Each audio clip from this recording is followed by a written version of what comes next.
anyone that's even suspected of terrorism, hold them indefinitely without charges, without a defense, and that is absolutely in violation of the Fifth Amendment of our country. And of course, every amendment is being attacked, the Second Amendment, and we are depicting how weapons will be taken away from people. The determination of the president. He can declare an emergency for any reason under the National Defense Authorization Act. So all of these timely issues that we are dealing with right now that are separating us from our freedoms are depicted in this movie so that people can see them in a entertaining way. That captures that way too. It really does. I had former ABC newsman Ted Koppel on with me about a month ago, and his concern is a cyber attack on the power grid. So we're going to get this, Gary, from all different angles, whether it's a nuke detonated in the atmosphere by North Korea or China or God knows who.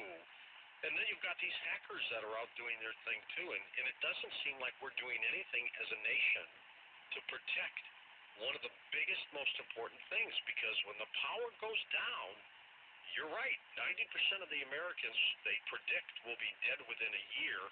I went into a drugstore back in St. Louis a couple years ago, and the power was out in the store.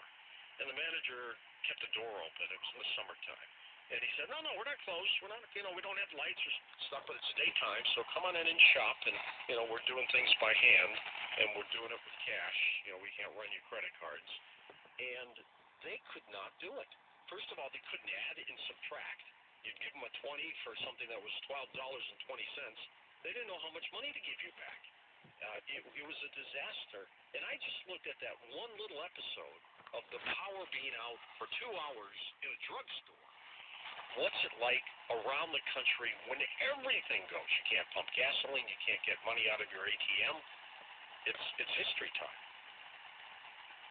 Our society is so complex now that we cannot survive the grid going down. We can't survive the internet going down. You realize that gasoline won't be delivered, groceries won't be delivered, your bank won't be open. And they're trying to move us into a cashless society so that we're completely dependent. That's right. You can't get your water. I mean, people think water freely pops out of your spigot or your faucet. No, there are power plants pumping that water to you. Those things aren't going to happen. You go 3 days without water, you're toast. And the average American family has 3 days of food. Yep, exactly.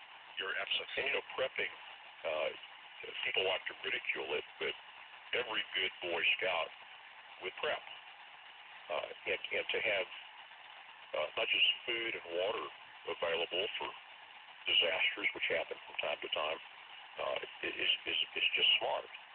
But having money in your possession, in case the banks are unable to open, is smart. And having the ability to defend yourself and your family is smart.